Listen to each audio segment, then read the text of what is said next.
Na semana passada, num break em que eu viajei para Roraima, tive a oportunidade de estar ali em Boa Vista com um grupo de 70 indígenas, de 10 etnias diferentes, de 19 diferentes comunidades indígenas. Na verdade, eles são líderes nas suas igrejas locais.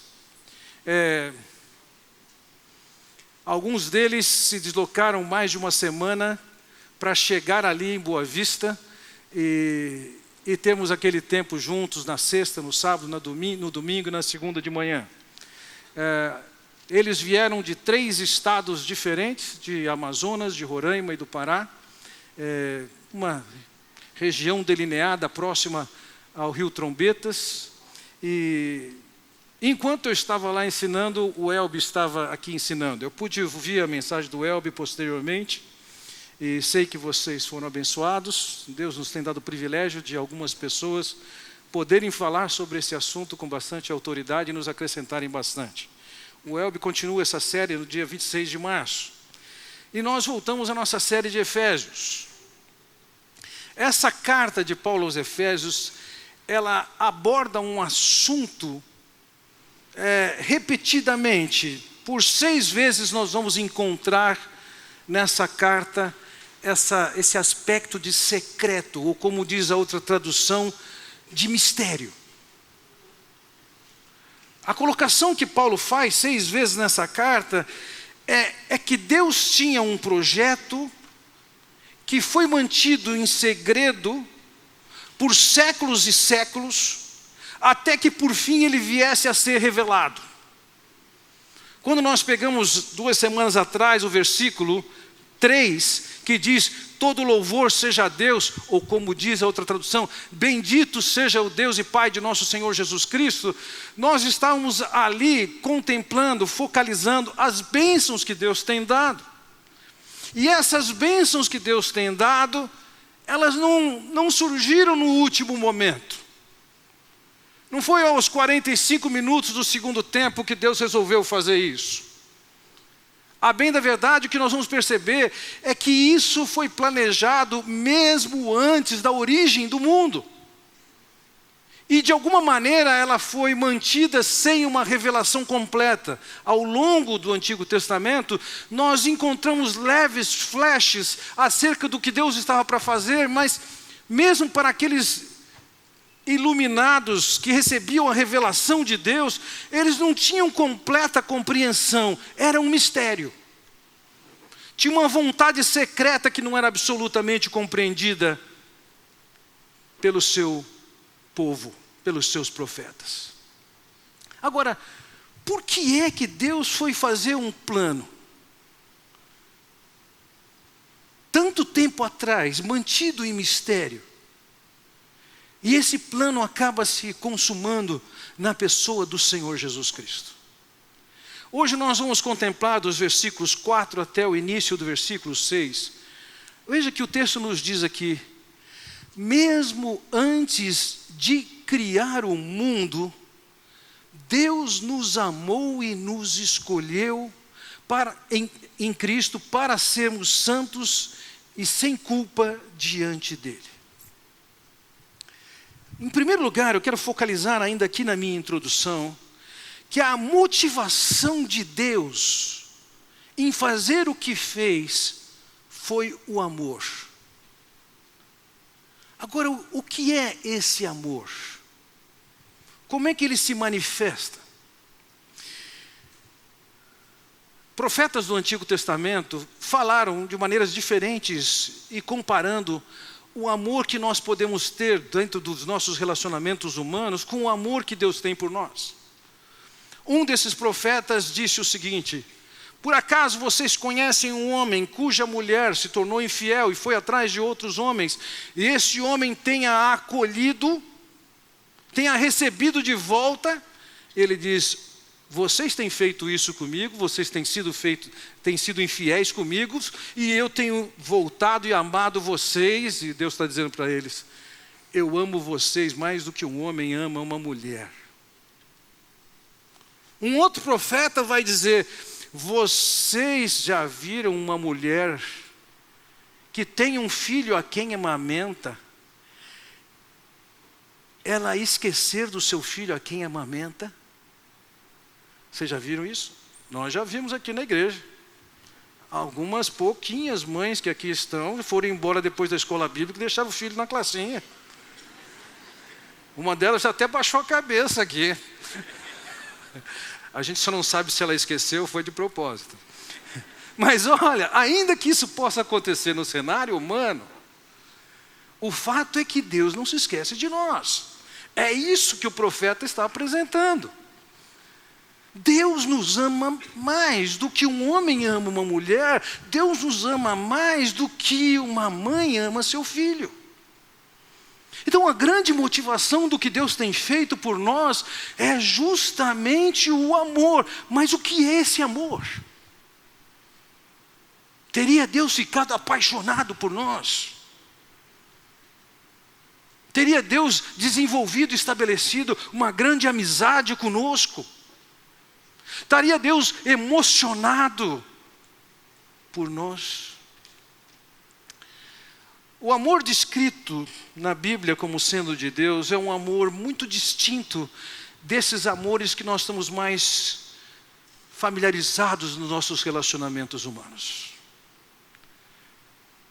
Nós podemos chamar de amor, praticar sexo, nós podemos chamar de amor, estar apaixonado, mas o fato é o seguinte: quando as Escrituras descrevem o tipo de amor de Deus, não se compara com nenhum desses. E em algumas traduções que descrevem esse tipo de amor, a palavra que os antigos preferiram traduzir foi caridade. Por quê? Porque o amor apresentado como sendo esse de Deus por nós, esse é um amor que não é baseado no objeto do amor. Você ama um amigo ou uma amiga por causa de qualidades que eles têm, vocês ou se completam, ou vocês se identificam, ou vocês têm interesses comuns, por isso vocês formam amizades. Ou seja, o objeto do amor justifica eu ser amigo. Quando um homem e uma mulher se apaixonam um pelo outro, por que eles se apaixonam? Eles se apaixonam porque eles reconhecem no outro qualidades físicas, mentais, emocionais, psicológicas, personalidade, que gosta tanto. E segundo os cálculos, durante 1 ano, você consegue ficar apaixonado. É a data limite. Acreditem. Mas esse amor não sustenta nenhum relacionamento, e não foi por esse tipo de amor que Deus nos amou. O amor que as Escrituras descrevem como sendo de Deus é um amor que se baseia não no objeto amado, mas no sujeito que ama. Deus não nos ama porque a gente é muito legal, né? Como é que não ia gostar da gente? Não é assim que Deus nos ama. Deus nos ama porque Ele é amor. Isso faz parte do caráter dEle. E nesse sentido, parece para mim ter significado que no passado traduziram esse amor por caridade. Por quê? Vamos imaginar que você está andando na rua e encontra um mendigo. Ele não está bonito, ele não está límpido, ele não tem nada para te acrescentar. Ele é um pobre, necessitado, carente. Ele não tem nele mesmo, na sua essência, nada que fale, nossa, como é bom ter esse relacionamento. Mas quando você tem um ato de caridade e expressa amor por ele, não é por causa do que ele pode lhe oferecer, mas é por causa do que você pode oferecer para ele. Essa expressão de amor, ela exemplifica o que é o amor de Deus por nós. Não é porque a gente pode acrescentar para Deus alguma coisa. As Escrituras vão nos falar que esse Deus nos amou, e Ele amou por causa do seu caráter. Faz parte da sua existência. Ele é assim. Nós não vamos entender perfeitamente nunca, mas mais completamente que é possível dentro da carta aos Efésios, o que significa amar o ser humano, quando chegarmos lá no dia 19 de março, acho que a gente vai entender isso, quando começarmos o capítulo 2 de Efésios. Mas nós podemos ter uma ideia, já hoje, da grandeza desse amor, que se baseia unicamente no caráter de Deus. E você sabe, quando você se sente, quando você percebe que é amado, isso é extremamente saudável, faz bem para você. Você chega numa roda de amigos ou de parentes e é diferente se você é bem acolhido do que se as pessoas fazem pouco caso da sua presença ali. Faz diferença para você se alguém trata você bem ou se simplesmente o ignora. Faz diferença para você chegar nesse círculo de amigos e alguém está disposto a servi-lo e ajudá-lo do que numa outra circunstância em que ninguém está nem aí para você. Quando nós percebemos e nos sentimos amados, isso acaba refletindo na nossa própria disposição naquele lugar. O que eu pretendo passar para vocês nessa tarde, começo de noite, é que a consciência do amor de Deus por nós redunda mais e mais em satisfação, alegria, gratidão e louvor a Deus. Então a minha expectativa é que, ao desenvolvermos o estudo nesses 3 versos, capítulo 4 até a primeira parte do versículo 6, eu espero que nós compreendamos mais, tenhamos mais consciência da grandeza do amor de Deus por nós. E lógico, a compreensão dessa verdade vai naturalmente levar-nos a nos sentirmos satisfeitos, alegres, gratos. E eu diria, nós estamos dando a matéria-prima para o nosso louvor e adoração ao longo da semana, começando com a música após a mensagem. Então a minha proposta com vocês agora é que eu possa lhes apresentar, nesses 3 versículos sobre os quais nós vamos nos debruçar agora, 2 expressões diretas do amor de Deus por nós, para que você possa se sentir grato e o louve a Deus. Somente 2 expressões de amor. Quando eu coloco aqui nessa frase expressões diretas do amor de Deus, eu estou colocando isso porque, como disse na minha última mensagem, os versículos 3 a 14, eles formam um parágrafo só. E ele está falando em todo o tempo, a ação de Deus é que está presente. O sujeito de toda essa oração é Deus o Pai quem faz essas coisas. Mas nós vamos encontrar na metade do 6 até o versículo 12 a pessoa de Cristo atuando. Nós vamos encontrar nos versículos 13 e 14 a pessoa do Espírito atuando. O meu enfoque aqui com vocês hoje no 4 a 6 é aquilo que o Pai fez diretamente. Não tem uma ação de Cristo aqui envolvida. É o que o Pai fez. Então eu gostaria de olhar com vocês para essas 2 expressões. A primeira expressão para a qual eu chamo a sua atenção é que Deus nos escolheu. Agora ouçam, nós naturalmente, pegando esse texto, nós vamos passar em alguns assuntos nesses 2 versículos, 4 e 5, que eu sei que alguns dos irmãos aqui têm uma leitura diferente, uma interpretação diferente da que eu vou apresentar. O Elbi, na semana passada, ele mencionou que 3 pessoas que aparentemente discordaram do que ele falou e saíram já morreram. Vocês podem imaginar o que vai acontecer se você discordar comigo nessa noite? Eu quero dizer para vocês, Deus os abençoe. Deus os abençoe. Então vamos lá. Primeira expressão de amor, Deus te escolheu. Veja o que diz o versículo 4. Mesmo antes de criar o mundo, Deus nos amou e nos escolheu em Cristo para sermos santos e sem culpa diante dele. Esse verbo aqui traduzido por escolher, ele aparece abundantemente em toda a Bíblia. Tanto aparece no Novo Testamento, como na Septuaginta, que é uma versão do Antigo Testamento para o grego. Nessa versão, esse verbo aparece muitas ocorrências dele. Então eu diria para você, esse é um assunto que não é tão recente. Nós vivemos no mundo ocidental hoje, sem sombra de dúvida, uma grande ênfase, crescimento, desenvolvimento do pensamento reformado. Nós nunca tivemos antes, pelo menos na minha existência, um tempo em que a teologia reformada, que valoriza e que ensina muito mais a perspectiva do que esse Deus tem feito, mais do que a participação ou escolha humana, nós vivemos em dias assim. Agora, entendamos isso. Ainda que nós vivamos nos nossos dias, uma grande ênfase, essa linha teológica,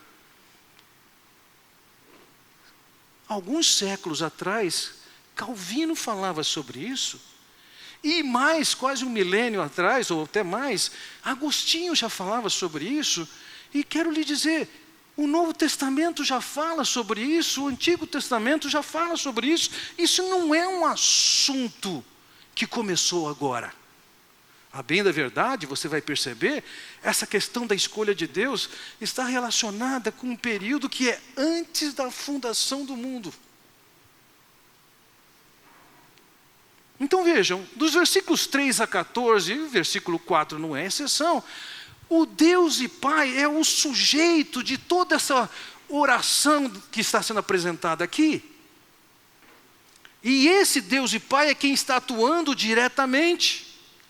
E quando diz que Ele nos escolheu, é bom a gente entender, Ele não escolheu, não fez a sua opção num vazio, mas entre todas as seus conhecimentos, Ele fez uma escolha. Isso não significa que Ele tem uma expressão de ódio por quem não foi escolhido. Não. Ele só está focalizando aqui que Ele fez uma escolha, e a bem da verdade, a ênfase aqui não é nem tão pouco na escolha, mas por que Ele fez essa escolha? Qual é o propósito da escolha que Ele fez? Se é uma escolha, entenda isso, não é aleatória, Ele não sorteou, e nem tão pouco Ele aceitou, recebeu a escolha de outras pessoas. Antes de mais nada, foi Ele quem fez a escolha. E nenhuma das pessoas que foram escolhidas tem qualquer reivindicação legal para dizer, não, eu tenho que ser escolhido. Não, isso não se caracteriza em nós. Nós não temos nenhuma razão para sermos escolhidos. Toda a raça humana, e como eu disse, 16 de março nós vamos entender isso com todas as cores negras. A realidade nossa é o que diz Paulo em Romanos capítulo 3, que diz, como está escrito, não há nenhum justo, nenhum sequer, não há ninguém que entenda, ninguém que busque a Deus, não há nenhum justo, nenhum sequer. Nós nunca demos para Deus um motivo para que Ele nos amasse.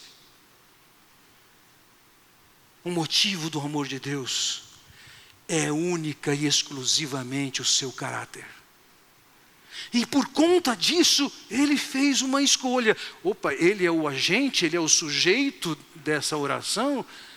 E veja o que Ele diz aqui. Versículo 4, voltamos a Ele. Mesmo antes de criar o mundo, Deus nos amou e nos escolheu em Cristo. A questão do pronome na primeira pessoa do plural, nesse texto de Efésios, ele é um tanto complexa. Algumas vezes ele está falando a nós judeus, vocês aí de Éfeso. Algumas vezes ele está falando nós, os apóstolos, que obtivemos essa revelação de Deus, e vocês, povo de Deus, aí em Éfeso. E em alguns momentos como esse aqui, ele está dizendo nós, isso significa vocês e nós aqui, toda a comunidade que já conhece a Cristo, que veio a encontrar Cristo, que estão em Cristo, nós somos o alvo do amor de Deus. Não existe um relacionamento com esse Deus se não tivéssemos chegado a Cristo. É Cristo quem nos conduz, é Cristo quem viabiliza nós provarmos desse amor e dessa bênção. Agora veja, o texto focaliza antes de criar o mundo. Antes de criar o mundo. Você já tem ouvido no nosso meio pessoas com opiniões diferentes de como Deus deu a origem a esse mundo. Na cabeça de muitos dos cristãos sérios, a única maneira de Deus ter criado o mundo é a reprodução exata de Gênesis capítulo 1 a capítulo 2. Na mente de tantos outros cristãos tão sérios quanto esses, eles vão enxergar que aquela expressão de Gênesis 1 e 2 é uma expressão poética que não tem por objetivo descrever exatamente como foi criado. Não está colocando em dúvida e nem negando que foi Deus quem criou, mas esses irmãos conseguem perfeitamente conciliar, e isso cabe perfeitamente na minha cabeça, olhando o estilo literário de Gênesis 1 e 2 e olhando para o que nós podemos observar da ciência, que esse mundo pode efetivamente ter se iniciado com o Big Bang, alguns calculam há 13,9 bilhões de anos atrás. Quem imaginou isso, talvez imaginasse pensando, isso aqui não é obra de um Deus, isso aqui começou do nada. Mas todos nós sabemos que nada resulta em nada. Então cristãos sérios entendem que a maneira como esse mundo começou da perspectiva do Big Bang pode muito bem ter sido originada por uma ação planejada, projetada e desencadeada e controlada por Deus. Então ali, antes de Deus mesmo estabelecer a fundação do mundo, as bases em que o mundo viria a existir, esse mundo que nós conhecemos antes, Deus ali já tinha toda a visão, não só do universo e do seu desenvolvimento, mas ele também tinha a visão do povo que ele criara, de como ele estaria rompido com ele. E naquela ocasião, dados os conhecimentos prévios de Deus, e isso não se repousa sobre qualificações pessoais, porque ninguém tem. Esse Deus decidiu e fez uma escolha. Agora, ainda que tenha gastado tanto tempo falando dessa escolha, a escolha não é o fim, não é a ênfase da passagem. A questão é, fomos escolhidos para quê? E veja o que ele diz, nós fomos escolhidos para sermos santos e sem culpa diante dele. Você vai perceber, no desenrolar da carta, o assunto eleição, ele vai aparecer somente mais uma vez. Mas o assunto santidade sem culpa vai ocupar a maior parte da carta. O objetivo dessa escolha divina está relacionado com que você seja santo e que você seja sem culpa. O que é isso? O conceito mais antigo de santidade, de ser santo, está relacionado com o verbo hebraico, o verbo kadash. O verbo kadash, no seu sentido mais original, ele tinha o sentido de cortar. Mas não tanto no enfoque, no corte em si, mas no sentido de cortar alguma coisa para separar para alguma coisa. É como se, nesse momento, você pensar em comida, eu sei que é mais complicado, você fizesse um bolo e você cortasse um pedaço do bolo, e separasse para dar para alguém. O verbo kadash caberia aqui a isso. Então a ideia de que Deus nos chamou para sermos santos, a ideia aqui não significa nessa palavra que nós sejamos pessoas isentas de pecado, como é comum. Esse camarada é santo significa que ele não tem erro nenhum, ou tem pouco erro. Não, a ideia quando ele fala para vocês serem santos é: eu estou separando vocês para um propósito que eu tenho. Eu estou destacando vocês, eu tenho um projeto que envolve vocês. Dentro desse projeto ele também acrescenta: e sem culpa. Lembra? Romanos capítulo 3, versículos 10 e 11. Não há justo nem sequer um. Não há quem busque a Deus. Todos se extraviaram, a umas se fizeram inúteis. E por aí vai. Todos pecaram, estão destituídos da glória de Deus.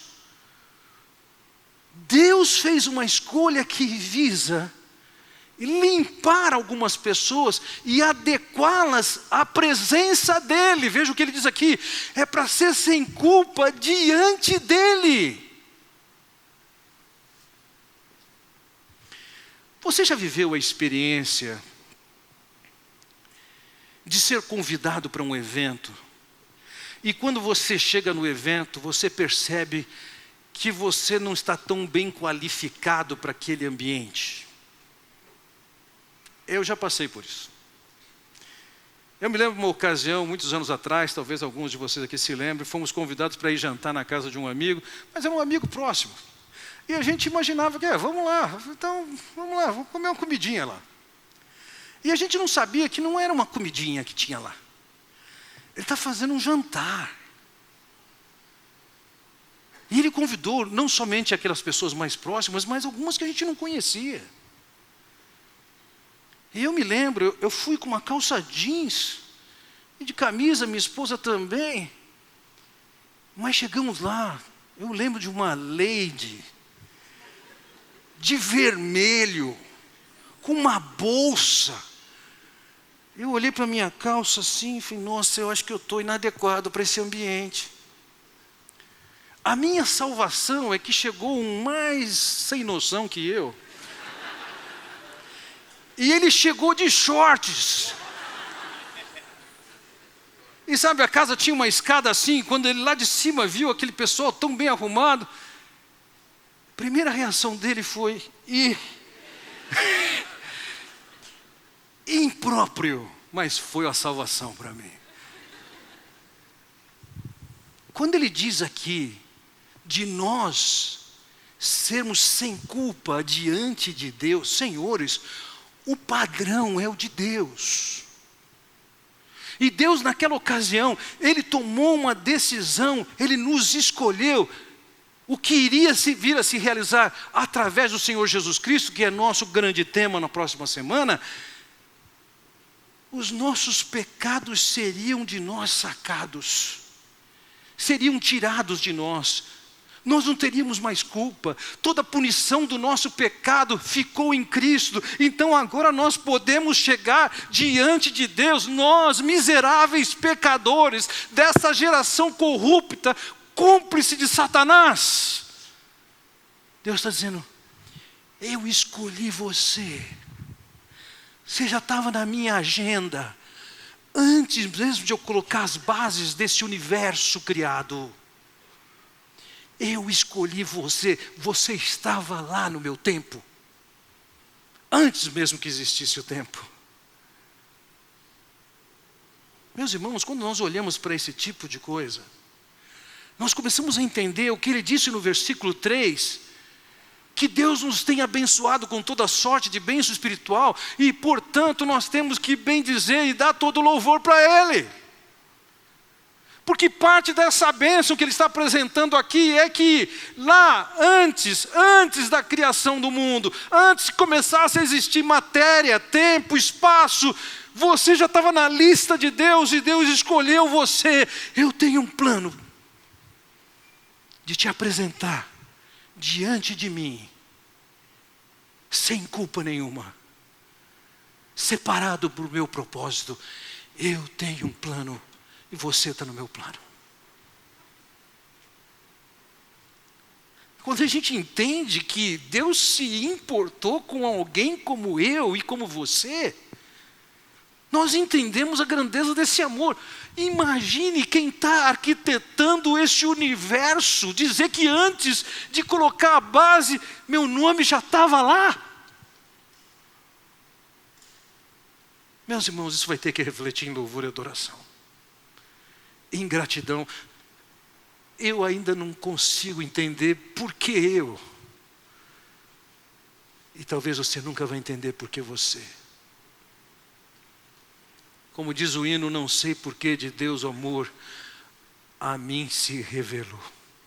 Mas eu sei em quem eu tenho crido. Essa é a primeira expressão de amor para a qual eu chamo sua atenção e que eu percebo aqui nesse texto. Mas há uma segunda expressão de amor, e de novo, se a gente entra no campo de um assunto que irmãos têm posições diferentes e algumas vezes apaixonadas, vem a palavra aí predestinar. Deus te predestinou a ser seu filho. Recorrentemente as pessoas me perguntam, eu tenho dificuldade com esse assunto. Eu já falei, aguardo o dia tal, eu prego sobre ele tal dia. Então chegou o dia. Vamos entender o que é predestinar. O verbo predestinar vale a pena pegar na palavra grega, porque ele tem algumas coisas em comum com o que a gente tem na nossa língua portuguesa. É o verbo proorizo. Pro está fácil de pré, de antes. Então, assim como antes da fundação do mundo ele nos elegeu, aqui ele diz que ele proorizo. A palavra orizo aqui é a mesma raiz da nossa palavra horizonte. A ideia é que antes de Deus estabelecer o limite, antes Ele separou, antes Ele determinou. E de novo, esse verbo aqui, ele não é o alvo do estudo em si. A questão do predestinar, e nós já vimos que, veja, mesmo antes da criação do mundo, Deus já tinha sua existência. Foi Ele quem deu origem a esse mundo. E antes de Ele dar origem a esse mundo, Deus já existia, já se relacionava com o Filho e com o Espírito. E naquela ocasião, Ele já tinha um propósito e já ali Ele estabeleceu o limite, Ele determinou o quê? E isso é que interessa quando Ele diz, para nos adotar como filhos. Como é que nós podemos entender isso?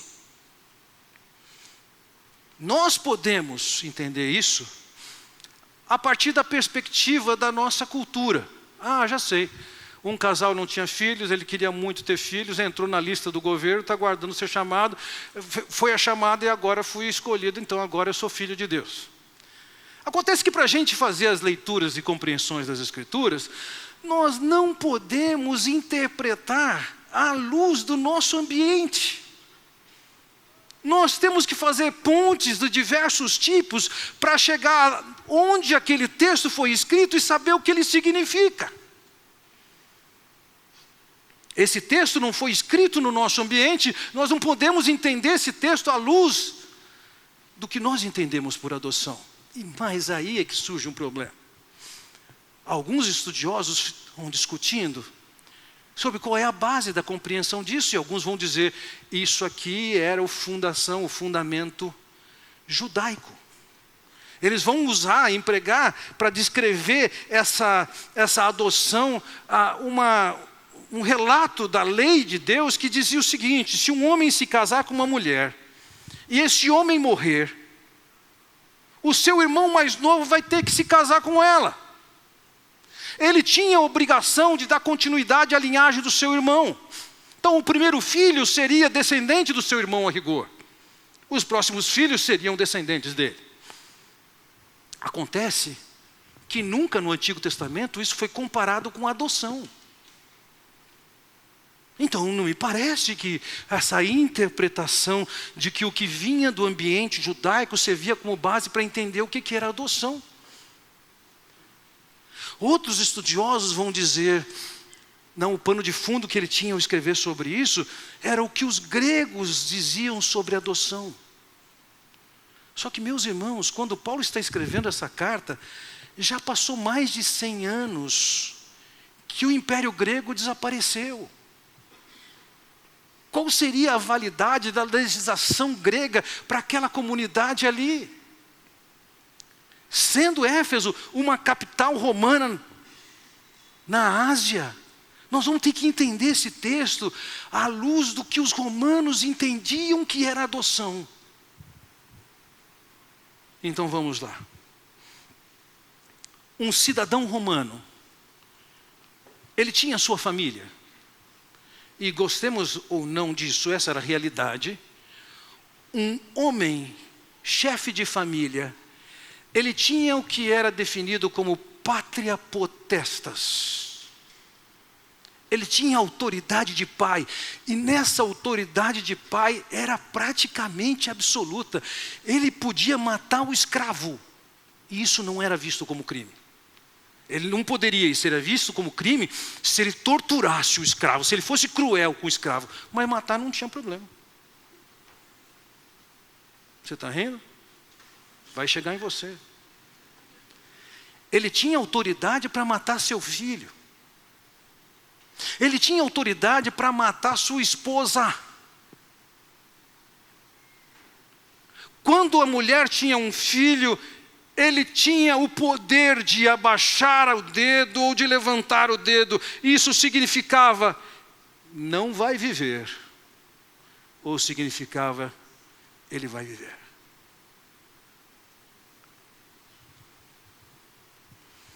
Todo cidadão romano tinha o pátria potestas. Acontece que, vamos imaginar, eu como um cidadão romano, tenho minha família, minha esposa ou esposas, meus filhos, mas eu não enxergo dentro da minha família alguém que seja adequadamente qualificado, na minha compreensão, para assumir o comando dessa família. Então eu poderia adotar alguém. Escolhi alguém que eu julgava habilitado, capacitado, qualificado, e esse alguém ingressaria na minha família, estaria debaixo do meu pátria potestas. Quando eu morresse, esse alguém assumiria toda a autoridade e direito à herança que eu tinha.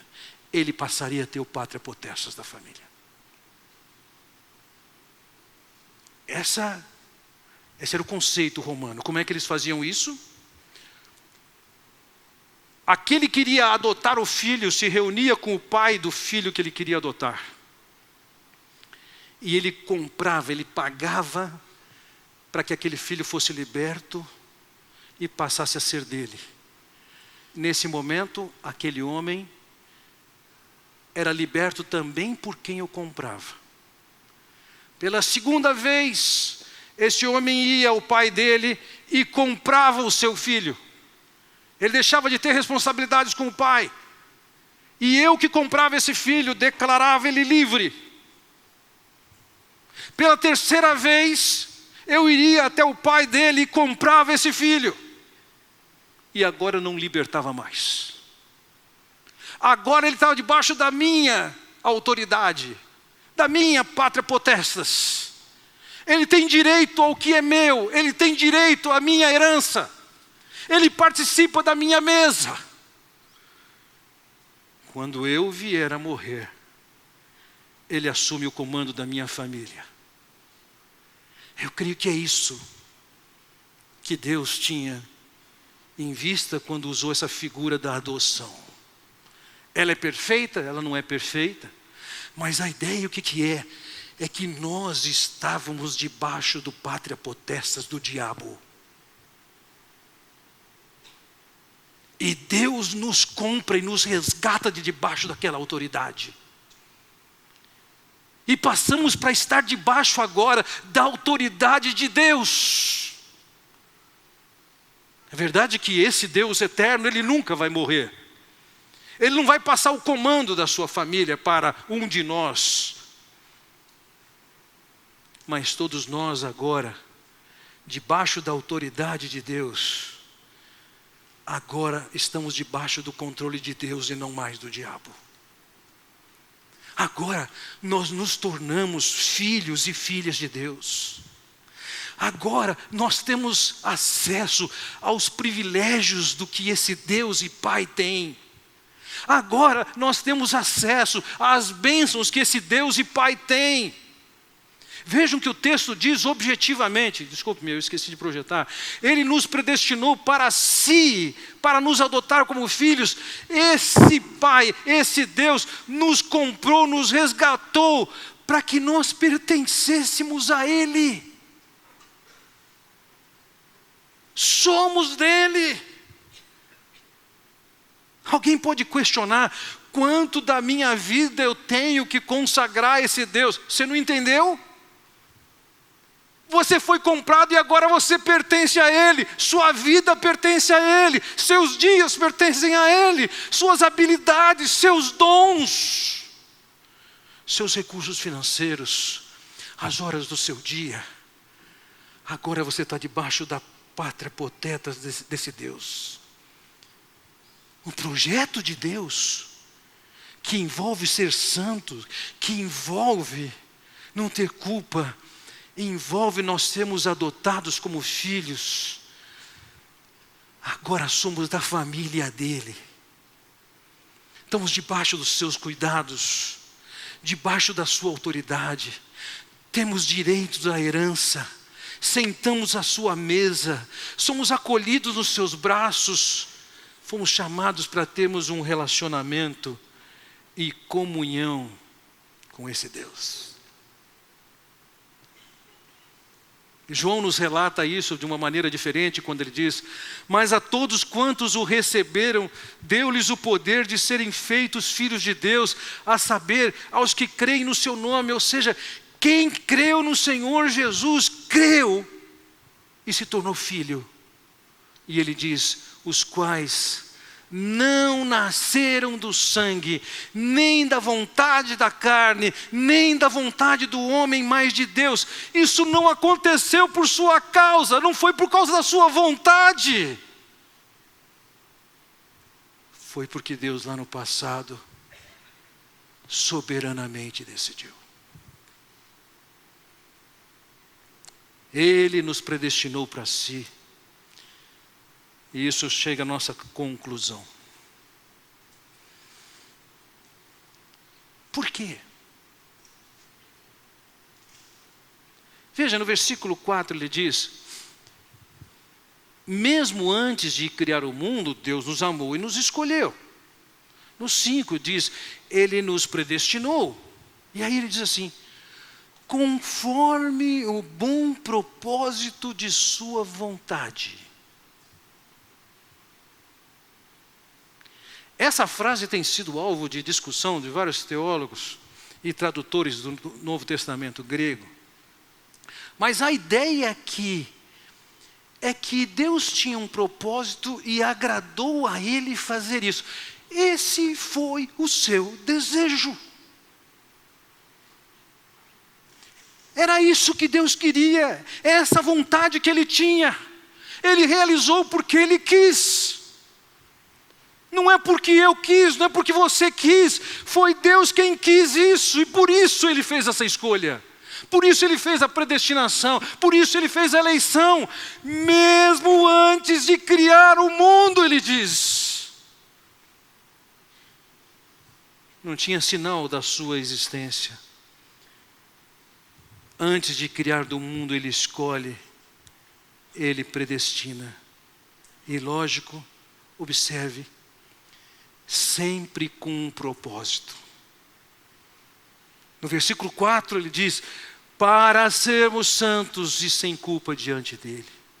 No versículo 5 ele vai dizer: nos predestinou para si, para nos adotar como filhos. No versículo 6 então ele vai dizer: Deus assim o fez para o louvor de sua graça gloriosa.